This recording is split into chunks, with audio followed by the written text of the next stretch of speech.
What's going on YouTube? Johnny here, back with another video for you guys. As always, hope everyone's been doing well and you guys had a great week.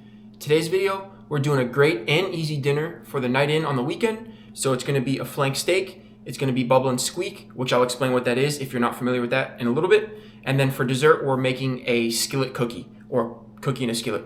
Either one, but you'll see in the video. With that being said, let's get into the cooking.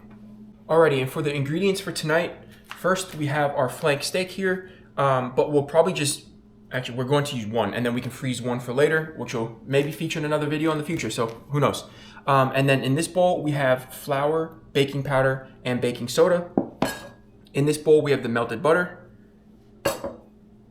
In this, we have the eggs and vanilla. And then we have our chocolate chips, as well as brown sugar and regular sugar. And most of these ingredients, if you're wondering, they're not going on the steak, don't worry. These are for the cookie.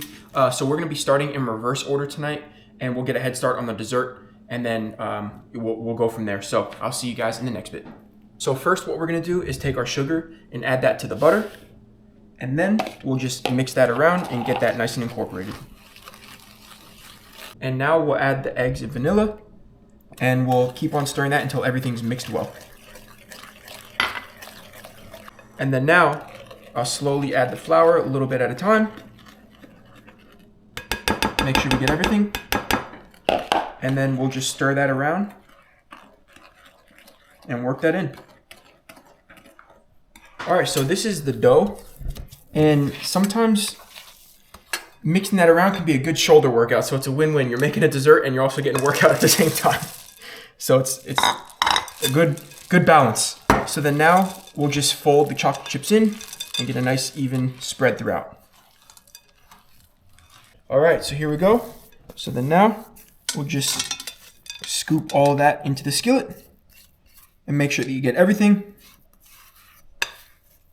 And then we'll just work this into the skillet and kind of, form that to the mold of the skillet itself. But I also don't want to overwork the dough, so just keep an eye out for that.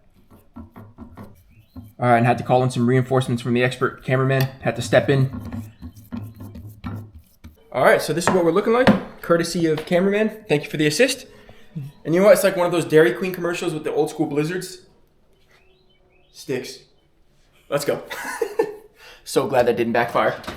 But we'll go ahead and set that in. We have the oven set at 350, so that'll be around 20-25 minutes. We'll just keep an eye on that. And then that'll be good to go.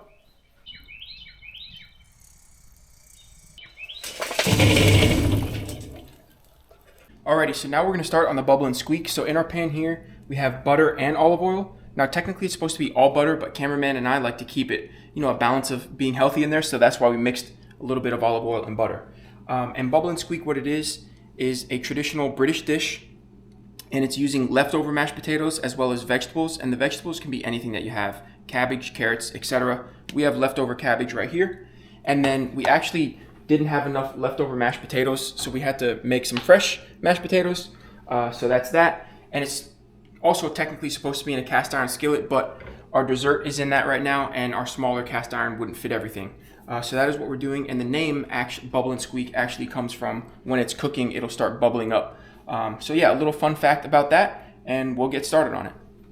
All right, so then what we'll do is just add in the mashed potatoes. All right, and then now we'll add the cabbage to that. And then what you also want to do if you're making this is keep it on a medium and high heat, or medium to high heat, because that'll help form the crunch on the bottom. And then once everything's in like this, we'll just mix that around to, get a good mixture in there. Alrighty, and once you mix everything together, you just want to flatten it out, and then you just let it sit and cook. And if you can hear that, that is why they call it the squeak part of the name. I'm trying to capture when it will bubble up too. So hopefully I can get some footage of that, and then that'll be the full name, bubble and squeak. All right, so now it is time to season. So then what we're using tonight is salt, pepper. We have garlic powder and onion powder right here. And we'll just do that on both sides. And if you remember from the last cooking video with the steak, bacon mac and cheese, and then the cream spinach, one of the steaks was extra salty, so I gotta be careful tonight with that.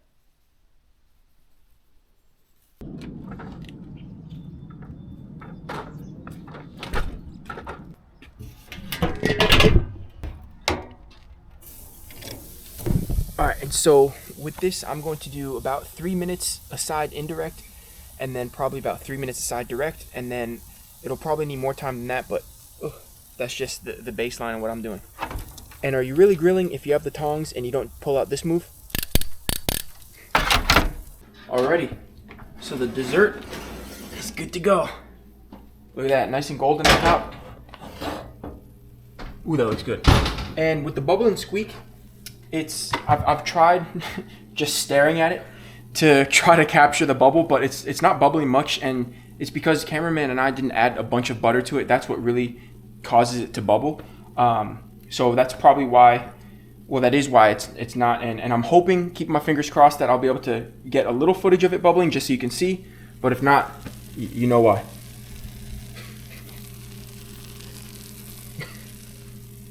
Alrighty, so the first 3 minutes is up. We'll flip that. Bubble, please, bubble. A watch pot never boils. Come on, bubble. Nope. Alrighty, so a good thing that you can do with this cookie if you make it is if you have flaky salt, you can sprinkle some on top. We didn't have any of that. We have kosher salt. So I want to be extra careful with this because kosher salt is very potent, and don't worry, cameraman, I'm not using all of this. So high blood pressure. What I'll do is just sprinkle some like that. And that's good enough. Plenty. Alrighty, so then now I'll just move that to direct and about 5 minutes at least aside. Or at least 5 minutes aside. You know what I mean. I just missed it bubbling. So I'm going to try something real quick. Let's see. I'm going to move it around. As you can see, I mean, there's some of the little bubbles forming, but let's see. There it is. There it is. It's like I'm playing whack-a-mole. There it is.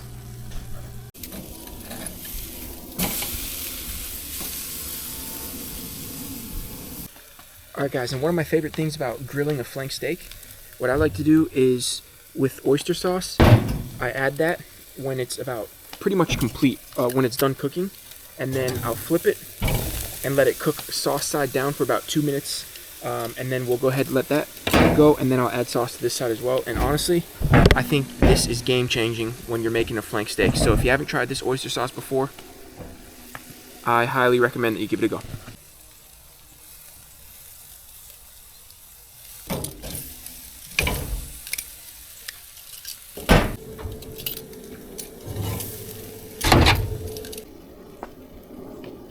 Alright, so now that the flank steak is done, what we'll do is just let it sit for about 5 to 10 minutes, and then we'll slice it up.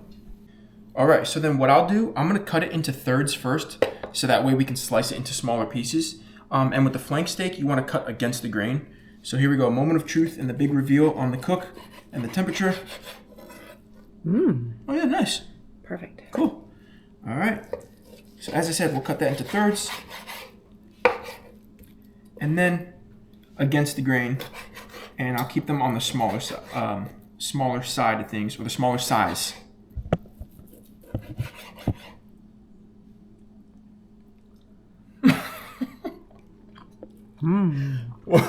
Got cameraman's approval. We're good to go. Alrighty, and for the plate with the steak and bubble and squeak, here's what we're looking like. And it's perfect because you get, in the bubble and squeak, you get the starch and a vegetable, so it's a 2-for-1 right there. And one thing I like to do is also sprinkle some Parmesan cheese on top of the bubble and squeak, which is nice. And what's also a really good vegetable, like one of my favorite ways to make this, is also adding broccoli to it as well. So broccoli, cabbage, and then potato, but we didn't have any broccoli today. So this is what we're looking like. And for the cookie dessert, here we go. It did get a little damaged when I was taking it out of the skillet, but that's all right. Still looks really good. I'm looking forward to it. And I already took a bite, but my favorite thing about this dessert is it has a nice crunch to it, and also has a really nice crust as well. So here we go. Alright guys, and that concludes today's video. As always, thank you so much for stopping by, tuning in, and supporting me on the channel. I hope you enjoyed today's video. And as I mentioned earlier in the video, this meal and dessert is perfect. and for an easy and great dinner, night in on the weekend, or even during the week as well, so it works for both. But again, I hope you guys enjoyed today's video. Don't forget to click like, subscribe, and hit that notification button so you don't miss when I upload here on the channel. Take care, have a great rest of the weekend and upcoming week as well, and I'll see you guys in the next one. Peace.